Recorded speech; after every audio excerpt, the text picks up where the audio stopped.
Hi guys, welcome back to my channel. In today's class we will continue with our last section of this paper which is the section E, जो कि case study वाला section होता है और बहुत interesting भी होता है। तो देखते हैं आपका फर्स्ट क्वेश्चन क्या है। First question of the case study is question number 36। Read the text carefully and answer the question, जिसमें आपको कहा जा रहा है saving money is a good habit and it should be inculcated in children from the beginning. मुझे doubt है कि आपके अंदर ये हैबिट होगी कि आप भी अपने पैसों को सेव करते होगे। Mrs Pushpa bought a piggy bank for her child. Mrs Pushpa अपने बेटे अक्षर के लिए एक पिगी बैंक लेके आई है, निस्गुल्लक लेके आई है। He puts one 5 rupee coin of his saving in the piggy bank on the first day. अब इसमें एक सीक्वेंस बनना शुरू होगा। सीक्वेंस बनेगा, कैसे बन रहा है देखो। ये सीक्वेंस किस तरह से बन रहा है कि फर्स्ट डे में अक्षर ने उस पिगी बैंक में 5 रुपी का कॉइन इंसर्ट किया, 5 रुपए का कॉइन डाला, ठीक है। He increases his saving by 1 5 rupee coin daily. अब वो हर दिन जो है वो 5 रुपए जो है उसमें कॉइन का हर डे डालता जा रहा है। यानी कि फर्स्ट डे में आज 5 रुपीज का कॉइन डाला, नेक्स्ट डे फिर डाला, थर्ड डे फिर डाला। तो ये सीक्वेंस कैसा बन रहा है? ये सीक्वेंस एपी बन रहा है बिकॉज हर दिन एक एक कॉइन बढ़ता जा रहा है। और रुपीज पॉइंट ऑफ व्यू भी अगर देखो तो पहले दिन में 5 रुपीज हो जाएंगे, सेकेंड डे में 10, फिर थर्ड डे में 15, क्योंकि 3 कॉइन इकट्ठे हो जाएंगे। अब first part of the question is if the piggy bank can hold 190 coins of 5 rupees. अगर उस पिगी बैंक में टोटल 190 कॉइन्स आ सकते हैं तो आपको यह पता गया कि टोटल नंबर ऑफ कॉइन्स जो उस पिगी बैंक में आएंगे वो कितने होंगे? 190। Find the number of days he can contribute to put the 5 rupee coins into it. तो कितने दिनों तक वो इसमें कॉइन इंसर्ट कर सकता है। टोटल कॉइन ये फिक्स हो गया कि उसमें कितने आएंगे? 190 आएंगे। तो फर्स्ट पार्ट पे जाते हैं पहले। तो देखो यहाँ पे जो सीक्वेंस बनेगा वो क्या बनेगा भाई, ये फर्स्ट कॉइन डालोगे यानी कि आपने 5 रुपए का कॉइन डाला तो पिगी बैंक में 5 रुपीज हो गए। सेकंड डे फिर आपने कॉइन डाला तो टोटल कॉइन कितने हो गए? 2। सेकंड डे में 2 कॉइन हो गए, इन टर्म्स ऑफ रुपीज ये 10 रुपीज हो गया। थर्ड डे में फिर आपने कॉइन डाला, अब रुपीज कितने हो गए? 15 टिल। अब ऐसे आपको कितने कॉइन आप डाल सकते हो? तो हमने मान लिया कि 1 2 3 टिल द 190 कॉइन्स पूरे होने में हमने मान लिया कि इसमें टोटल जो है वो हमने ये मान लिया कि इसमें टोटल जो कॉइन्स आएंगे वो कितने आएंगे? n कॉइन्स आएंगे। हालांकि क्वेश्चन में आपको n की वैल्यू गिवन है, दैट इज 190, ठीक है। अब क्वेश्चन में कहा जा रहा है आपको या इसको आप ऐसे कर दो, सोन कर दो, टिल सोन। ये सीक्वेंस आपका इस तरह से चलता रहेगा। तो 1 2 3 एंड सोन। ये चीज क्लियर होगी, ठीक है। अब क्वेश्चन में कहा जा रहा है ये जो पिगी बैंक है, जैसे कि मान लो ये आपका एक पिगी बैंक है, this is the piggy bank. Question में कहा जा रहा है कि जैसे जैसे आप इसमें एक कॉइन डालते जा रहे हो या आप कॉइन इसमें डालते जा रहे हो, टोटल इसमें ऐसे 190 कॉइन आएंगे। ऐसे टोटल कितने कॉइन इंसर्ट कर सकते हैं हम? 190। तो we can have at most 190 coins, ठीक है। तो फर्स्ट डे में कितने कॉइन थे? 1। सेकंड डे में कितने हो गए? 2। थर्ड डे में कितने हो गए? 3, so on till the end, तो अप टू n। और ये टोटल नंबर ऑफ कॉइन्स किसके इक्वल है? 190 के। टोटल नंबर ऑफ कॉइन्स किसके इक्वल है? 190 के, right. Now we know that Sn, ये सम आ गया ना आपका 1 + 2 + 3 up to n। We know that Sn is equal to n/2 2a + n - 1 into d। तो ये हो जाएगा आपका n/2 2a। In place of a we will put 1, तो ये हो जाएगा 2 × 1 plus n - 1 into d। d आपका क्या है? Common difference, exceeding minus preceding term, जो आपका 1 हो जाएगा। तो d की जगह क्या आ जाएगा? 1 आ जाएगा। इक्वल टू कितना हो जाएगा? 190। इक्वल टू कितना हो जाएगा? 190। तो देखो ये 2 डिवाइड हो रहा है, यहाँ जाके मल्टीप्लाई हो जाएगा। जैसे इस 2 को यहाँ लेके आओगे 190 × 2 हो जाएगा और ये आपका हो जाएगा 380। ये आपका कितना हो जाएगा? 380, राइट।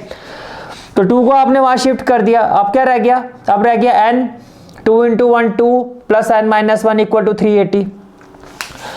तो 2 - 1 तो होगा +1, तो ब्रैकेट में आ जाएगा n + 1। और जब आप इसको सिंप्लीफाई करोगे ये हो जाएगा n × 1 n² प्लस n - 380। ये प्लस 380 को लेफ्ट हैंड साइड में शिफ्ट करोगे, -380 इक्वल टू क्या हो जाएगा? 0 हो जाएगा। अब 380 के ऐसे फैक्टर बनाने हैं हमें कि +1 आ जाए। 20 × 90 भाई 19 2 क्या होता है? 38 होता है। तो 20n अगर मैं इसको मल्टीप्लाई करूंगा तो -380 आएगा और प्लस माइनस करने के बाद ये +n ही आएगा। तो मिडिल टर्म को स्प्लिट करके क्या आएगा? n²।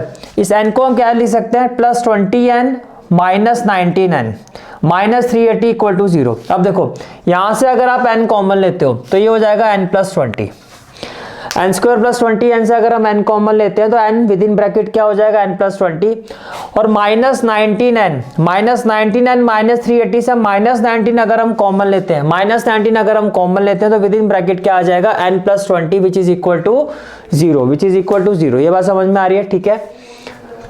तो कॉमन फैक्टर क्या हो गया आपका, n प्लस 20, तो n प्लस 20 कॉमन फैक्टर हो गया, then n minus 19 will be the other factor. अगर n प्लस 20 को आप 0 के इक्वल रखते हो तो n की वैल्यू क्या आएगी, माइनस 20, और अगर n माइनस 19 को 0 के इक्वल रखोगे तो n की वैल्यू क्या आएगी आपकी, 19 आएगी। अब देखो नंबर ऑफ कॉइन्स की बात हो रही है, नंबर ऑफ कॉइन्स नेगेटिव तो हो नहीं सकते, तो ये वैल्यू पॉसिबल नहीं है। तो बेसिकली कितने दिन में पूछा, ये क्या था ना, कितने दिन में, number of days can't be negative, ठीक है। कितने दिन में ये टोटल 190 कॉइन्स होंगे, ये आपसे पूछा गया था क्वेश्चन में। तो हम कह सकते हैं कि नंबर ऑफ डेज यानी कि 19 डेज में जो है वो 190 कॉइन्स इंसर्ट कर देगा, जो इसकी कैपेसिटी है। तो फर्स्ट पार्ट क्लियर हो गया, ठीक है। इसके बाद पार्ट 2 में आपसे पूछा गया find the total money he saved. अब यहाँ पर 19 कॉइन्स, 19 डेज में कितने कॉइन्स हो गए, 19, और एक कॉइन कितने का, 5 रुपीज का है। तो टोटल मनी कितनी सेव की है, ये डायरेक्टली भी हम कैलकुलेट कर सकते हैं, लेकिन एपी के कंसेप्ट से ही हम सॉल्व करेंगे। Total money she saved in 19 days, ये आपसे पूछा गया कि 19 डेज, ये तो क्लियर हो गया ना, 19 डेज तक वो इसमें मनी सेव करता रहेगा। तो 19 डेज में कितने पैसे वो सेव कर लेगा। सो देखो फर्स्ट टर्म यहाँ पर क्या है, ए 19 डेज का मतलब हो गया ए 19। जब आपको फर्स्ट और लास्ट टर्म पता हो तो एस एन का फॉर्मूला क्या हो जाता है, n/2 a plus a n. जब फर्स्ट टर्म और लास्ट टर्म ऑफ सीक्वेंस पता होती है तो हम एस एन का फॉर्मूला क्या हो जाता है, अगर लास्ट टर्म नहीं पता है तो हम इसके साथ जाते हैं, n/2 2a plus n minus 1 into D. लेकिन अगर आपको सीक्वेंस की लास्ट टर्म की वैल्यू पता है, जो हम यहाँ पे इजीली फाइंड कर सकते हैं, तो इजी फॉर्मूला हो जाता है that S n is equal to n/2 a plus a n. अब n की वैल्यू का 19, तो n की जगह s19 हो जाएगा, यहाँ भी 19/2 हो जाएगा, a प्लस ए एन की जगह हो जाएगा a19। Now we know that an is equal to a plus n minus 1 into d. अब n की जगह 19 पुट करो, फर्स्ट ऑफ ऑल हमें a19 की वैल्यू फाइंड करनी है, रेस्ट ऑफ द वैल्यू हमें पता है। तो a19 क्या हो जाएगा, a plus 19 minus 1 that is 18d। अब a हमारा क्या है, फर्स्ट डे में जो उसने सेविंग्स की है, 5 रुपये का कॉइन इंसर्ट किया, तो फर्स्ट की यानी कि फर्स्ट वैल्यू कितनी होगी इन टर्म्स ऑफ रुपीज 5,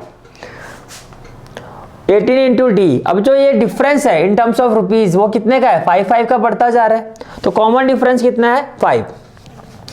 तो ये हो जाएगा 5, 18 5 जो 90, ये हो जाएगा 5 प्लस 90 दैट इज 95। तो ए 19 की वैल्यू हमारे पास आ गई 95। एज पर क्वेश्चन ए की वैल्यू कितनी है 5, वैल्यू ऑफ ए इज 5। तो S19 will be equal to n/2 that is 19/2 a plus an that is 5 plus 95, a plus an that is 5 plus 95। ये clear हो गया। तो 95 प्लस 5 हो जाएगा 100, ये हो गया 19/2। 2 से जब इसको हम सॉल्व करेंगे तो ये हो जाएगा 50, सिंप्लीफाई करेंगे 50 हो जाएगा। अब 19/5 जब यानी कि टोटल सेविंग जो होगी उसकी वो कितनी होगी 950, टोटल सेविंग कितनी होगी 950। यहां तक क्लियर हो गया, ठीक है। पार्ट 2 का ऑप्शनल पार्ट है, how many coins are there in piggy bank on 15th day. 15th day में number of coins, total number of coins 15th day में पिगी बैंक में कितने हैं, ये आपसे पूछा गया, ठीक है। तो फर्स्ट ऑफ ऑल देखो जब नंबर ऑफ कॉइन्स की बात होगी तो हम नीचे वाले सीक्वेंस पर ध्यान देंगे, और जब मनी की बात की जाएगी तो दो सीक्वेंस की बना है, दोनों ही आपके एपी की फॉर्म में है। ये आपका नंबर ऑफ कॉइन्स, तब आपने इसको देखना है, और जब रुपीस की बात होगी, मनी की बात होगी, तब हम ऊपर वाली सीक्वेंस को देखेंगे। अब आपसे कहा जा रहा है total number of coins in piggy bank on 15th day. 15th day में पिगी बैंक में कितने टोटल नंबर ऑफ कॉइन्स, यानी कि 15वें दिन में जाके 15th डे में उसमें कितने टोटल नंबर ऑफ कॉइन्स थे। तो इसका मतलब हमें फाइंड करना है S15। तो S15 will be equal to क्या होगा n/2 15/2 a plus a N a15 क्या होगा a प्लस 14d a। अब इस नंबर ऑफ कॉइन्स में नीचे वाले सीक्वेंस को देखो, a फर्स्ट टर्म क्या है 1, 14 इंटू डी, कॉमन डिफरेंस क्या है 1 2 3 दैट इज 1। तो ये हो गया 1 प्लस 14 दैट इज 15। a15 की वैल्यू क्या होगी 15 होगी। तो S15 will be equal to 15/2 in place of a we will put 1 plus a15 की वैल्यू आई है आपकी 15 प्लस 1 कितना हो जाएगा 16, 15 प्लस 1 कितना हो जाएगा 16। तो ये हो गया आपका 15/2 इंटू 16, 2 1 जा 2 2 8 जा 16, 15 8 जा कितना हो जाएगा 120। तो टोटल नंबर ऑफ कॉइन्स जो 15th डे पर इस पिगी बैंक पर है वो कितने होंगे, 120 कॉइन्स होंगे। क्लियर हो गया यहाँ तक, ठीक है। फिर थर्ड पार्ट में आपसे पूछा जा रहा है हाउ मेनी मनी अक्षर सेव इन 10 डेज। 10 दिन में अक्षर ने पिगी बैंक में कितने टोटल मनी सेव की है। अब मनी की बात हो रही है तो ऊपर वाले सीक्वेंस को देखो, जिसकी फर्स्ट टर्म क्या है 5, सेकंड है 10, 15 एंड सो ऑन, इस तरह से है, ठीक है। तो मनी सेव्ड इन 10 डेज का मतलब टोटल मनी, तो ये हो जाएगा आपका S10। अब S10 क्या हो जाएगा, again n/2, 10/2 a plus an, a plus a10, a10 will be equal to a plus 9d, value of a। अभी सीक्वेंस में देखो फर्स्ट टर्म क्या है 5, d कॉमन डिफरेंस क्या है 5 5 से इंक्रीज हो रहा है तो d की जगह 5 आ जाएगा, तो a10 की वैल्यू आ गई आपकी 50। अब ये वैल्यू अब यहाँ पुट कर दो तो क्या हो जाएगा, S10 इज इक्वल टू 10/2, ये सिंप्लीफाई होके आ जाएगा 5, ये सिंप्लीफाई होके क्या हो जाएगा 5, a फर्स्ट टर्म क्या 5, a10 की वैल्यू 50, 50 प्लस 5 हो गया 55, 55 इंटू 5 हो गया 275, 55 into 5 क्या हो गया 275, and this is the final answer of this question. Is it clear? Next question is question number 37. Question number 37 is using Cartesian coordinate we mark a point on a graph by how far along and how far up it is. The left right direction is commonly called x axis and up down direction is called y axis, ठीक है। In Green Park New Delhi Suresh, in green park new Delhi जगह का नाम है, Suresh is having a rectangular plot, जहां पे सुरेश का एक रेक्टेंगुलर प्लॉट है। प्लॉट की जो प्लॉट को जो मार्क किया जा रहा है रेक्टेंगुलर प्लॉट को, उसको कहा जा रहा है ABCD as shown in the following figure, जैसे कि आप फिगर में देख सकते हो। फिर कहा जा रहा है sapling of gulmohar is planted on the boundary of at a distance of 1 metre from each other. अब जो सैपलिंग्स ऑफ गुलमोहर जो लगाई गई है, प्लांटिंग की गई है, हर प्लांटिंग के बीच में जो डिस्टेंस है वो 1 मीटर का है, जैसे कि आपको फिगर में दिखाई दे रहा है। In the plot Suresh build his house in the rectangular area PQRS। अब इस पूरे प्लॉट में जो सुरेश का जो हाउस है उसका रेक्टेंगुलर एरिया कुछ इस तरह से है PQRS, ये उसका हाउस है, ये उसका हाउस है जो कि रेक्टेंगुलर शेप में है।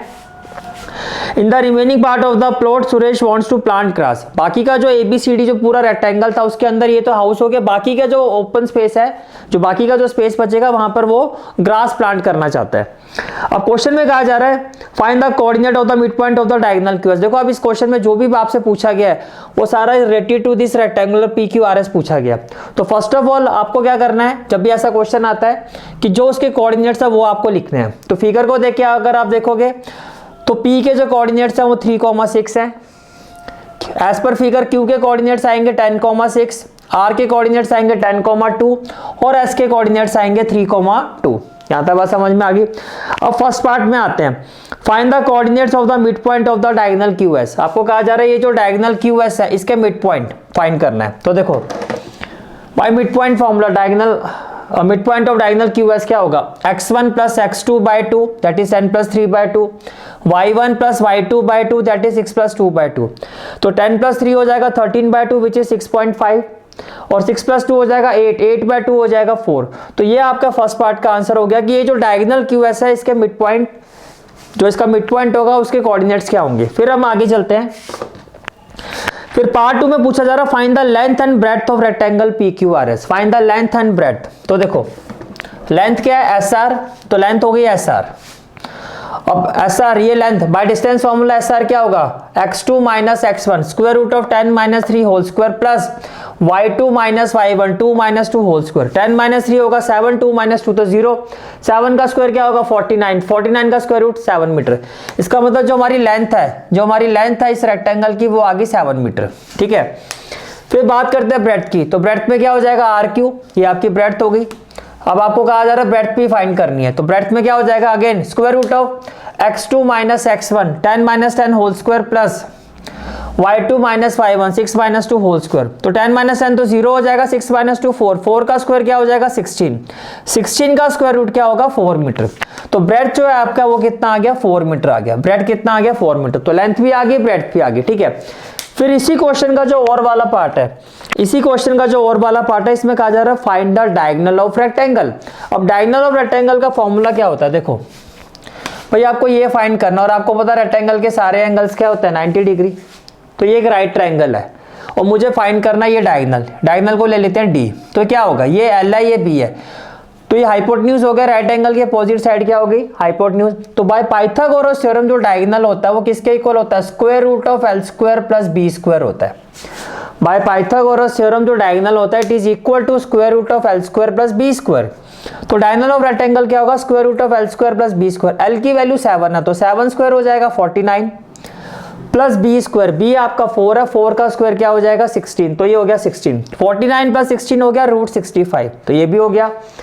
Now third part of this question is find the area of rectangle P Q R S. हमें इस रेक्टेंगल का एरिया फाइंड करना है। अब एरिया ऑफ रेक्टेंगल क्या होता है, area of rectangle is l into b, area of rectangle is l into b, 7 into 4 28 meter square, and this is the final answer of this question. Is it clear? Question is question number 38. Question is, read the text carefully and answer the question. A hot air balloon is rising vertically from a point A on the ground. तो एक hot air balloon है जो इस point से rise कर रहा है, इस पॉइंट से क्या कर रहा है, राइज कर रहा है, राइट, वर्टिकली राइज कर रहा है। Point A on the ground which is at a distance of 100 meter from a car parked at a point P on the ground. अब इसका जो डिस्टेंस है, इस बलून का जो डिस्टेंस है पॉइंट P से वो कितना है, 100 मीटर है। मैं फिर से इस लाइन को पढ़ता हूँ, which is at a distance of 100 meter from a car parked at point P, from a car parked at point P on the ground. Amar who is riding the balloon observe that it took him 15 seconds to reach at point B. यहां से लेके point B तक पहुंचने में कितना time लगा है, 15 second. यहां से लेके पॉइंट ए से वर्टिकली इस बलून को यहां तक पहुंचने में कितना टाइम लगा है, 15 सेकेंड लगा है। कितना लगा है, 15 सेकेंड। कितना टाइम लगा है, 15 second. To reach at point b which he estimated to be equal to the horizontal distance of his starting point from the car parked at p. Means जितना डिस्टेंस ये था उतना ही डिस्टेंस पॉइंट बी तक जो वो पहुंचा है, ये डिस्टेंस भी उतना है जितना ये था। यानी कि ये अगर 100 मीटर है तो ये डिस्टेंस भी कितना, 100 मीटर। और टाइम कितना लगा यहां तक पहुंचने में, 15 सेकेंड। टाइम कितना लगा, 15 सेकेंड। थर्ड में आपको कहा जा रहा है find the angle of depression from the balloon at a point b to the car at point b. तो हमें ये एंगल 1 फाइंड करना। हमें क्या फाइंड करना है, एंगल 1। फर्स्ट पार्ट में हमें एंगल 1 फाइंड करना। तो देखो बाय ऑल्टरनेट इंटीरियर एंगल, भाई ये लाइन, ये इमेजिनरी लाइन जो हम बनाते हैं with respect to the angle of depression, ये इसके पैरेलल होगी तो ये आपकी ट्रांसवर्सल होगी। तो ये जो एंगल 1 है, से दिस इज द एंगल 2, ये दोनों इक्वल होंगे, ऑल्टरनेट इंटीरियर एंगल। और मान लेते हैं ये एंगल 2 थीटा के इक्वल है। तो मैंने क्या कहा, रिक्वायर्ड एंगल ऑफ डिप्रेशन क्या है, एंगल 1, पहली चीज। दूसरा, एंगल 1 एंगल 2 के इक्वल होगा, alternate interior angle, and let angle 2 is equal to theta, let angle 2 is equal to theta. अब देखो in right triangle PAB, tan theta किसके इक्वल होगा, perpendicular, that is AB upon base, that is PA। तो AB upon PA, value of AB is 100 and value of PA is 100, तो 100 bye 100 cancel होके आ गया 1। अब tan theta आपका 1 के equal है, tan थीटा किसके इक्वल है, 1, और 1 किसकी वैल्यू होती है, tan 45। तो tan theta equal to tan 45, तो थीटा की वैल्यू आ गई 45 डिग्री। थीटा की वैल्यू क्या आ गई, 45 डिग्री। अब देखो एंगल 2 थीटा के इक्वल था और एंगल 2 एंगल 1 के इक्वल था। इसका मतलब ये जो थीटा आया आपका, ये एंगल 2 आ गया, and angle 2 is equal to angle 1, तो ये आ गया 45 डिग्री। इसका मतलब जो रिक्वायर्ड एंगल ऑफ डिप्रेशन है, वो आपका कितना होगा, 45 डिग्री। यहां तक बात समझ में आ रही है, ठीक है, ओके। फिर आते हैं पार्ट 2 में। पार्ट 2 में आपसे पूछा जा रहा है find the speed of the balloon. तो देखो भाई, we know that speed is equal to what, distance upon time। अब स्पीड क्या, डिस्टेंस कितना है, 100 मीटर, तो डिस्टेंस की जगह तो आ जाएगा 100, और यहां से लेके यहां तक कितने टाइम में पहुंचा है, 15 सेकेंड में, तो डिवाइडेड बाय 15, तो 100 बाय 15, तो ये हो जाएगा 5 3 जा 15, 5 2 जा 10, ये हो जाएगा आपका 5 3 जा 15, और 5 2 जा 10 और 0, ये 20 हो जाएगा। ये कितना हो जाएगा, 20 by 3 and it is equal to 6.6 metre पर सेकेंड। ये क्लियर हो गया, ठीक है, ओके। और वाले पार्ट पर आते हैं। At certain time Amar observe that the angle of depression is 60 degree. जैसे कि आपको कहा गया था, दिस इज द पॉइंट। अब आपको कहा जा रहा है पॉइंट सी पर आके एंगल ऑफ डिप्रेशन जो है वो देखो यहाँ पर कितना है 45 डिग्री, और पॉइंट सी पर जब ये आ गया बलून को राइट करता हुआ जब अमर यहाँ पहुंचा है तो एंगल ऑफ डिप्रेशन इसी कार का कितना आ रहा है 60 डिग्री आ रहा है। तो कितनी हाइट पर वो चला गया है, आपको ये हाइट फाइंड करना है। बेसिकली आपको फाइंड करना है एसी, बेसिकली आपको क्या फाइंड करना है एसी, ठीक है। तो देखो ये तो 100 है, ये हाइट हमें नहीं पता, इसको हमने x ले लिया। Let BC is equal to x metre. Now in right triangle PAC, in right triangle PAC क्या होगा, अब देखो ये 60 है, बाय ऑल्टरनेट इंटीरियर एंगल ये पूरा भी 60 होगा, तो tan 60 will be equal to perpendicular that is AC upon base that is PA। AC क्या होगा AB plus BC that is 100 plus x, और बेस क्या होगा आपका PA अपॉन 100 यहाँ तक बात समझ में आ रही है। Will be equal to √3 into 100 क्या हो जाएगा, √3 इंटू 100 इक्वल टू क्या हो जाएगा 100 प्लस x हो जाएगा। तो देखो ये प्लस 100 है, लेफ्ट हैंड साइड में आके माइनस 100 हो जाएगा, तो x की वैल्यू क्या हो जाएगी, x will be equal to 100 हम यहाँ से कॉमन ले लेंगे √3 माइनस 1 मीटर। हो गया क्लियर यहाँ तक, ठीक है। इसके बाद जो थर्ड पार्ट है इसमें आपको कहा जा रहा है find the total time taken by the balloon to reach the point c from the ground. इस पॉइंट से इस पॉइंट तक पहुंचने में बलून को कितना टाइम लगा वो आपको फाइंड करना है। We know the time is equal to total time taken by the balloon. Time क्या होता है, डिस्टेंस अपॉन स्पीड। अब यहां से लेके यहां तक का जो डिस्टेंस है वो तो ये आ गया आपका 100 √3 माइनस 1, और बलून की जो स्पीड है वो पहले निकाल चुके हो। हमें we have to assume that जो स्पीड है वो यूनिफॉर्म है, तो यहाँ पर जो स्पीड आई थी वो यहाँ पर है, वो उसी स्पीड से ऊपर गया है। तो स्पीड जो हमारी आई थी वो आई थी 25/3, तो स्पीड की जगह आ जाएगा 25/3। जब आप इसको रेसिप्रोकेट करोगे तो 100 इंटू 3 हो जाएगा 300 √3 माइनस 1/25। 25 से जब आप इसको सिंप्लीफाई करोगे 5 5 द 25, 5 6 द 30, 0 और 5 1 जा 5, 5 2 जा 10, तो ये आ जाएगा 12 √3 minus 1। Value of √3 is 1.73 minus 1, 1.73 minus 1 ये हो जाएगा 0.73। 12 को आप 0.73 से मल्टीप्लाई करोगे तो you will have 8.76 second approx. This will be the final answer of this question, और इसी के साथ हमारा सेक्शन ही कंप्लीट होता है। And along with the section c जो हमारा बेसिक सैंपल पेपर की जो सीरीज है इसका सेकंड पेपर भी complete. This is for today's class. I hope you like this class, and if you like this class then do like, share and subscribe my channel, and don't forget to press the bell icon. Bell icon press करने से क्या होगा, जो भी मैं lecture upload करूंगा you will get the notification of that lecture. Thanks for watching this video. जहां तक आपके मैथ्स कोर्स की बात है, कंप्लीट मैथमेटिक्स कोर्स की जो प्लेलिस्ट का लिंक है वो आपको डिस्क्रिप्शन सेक्शन में मिल जाएगा। So bye, take care and have a great day.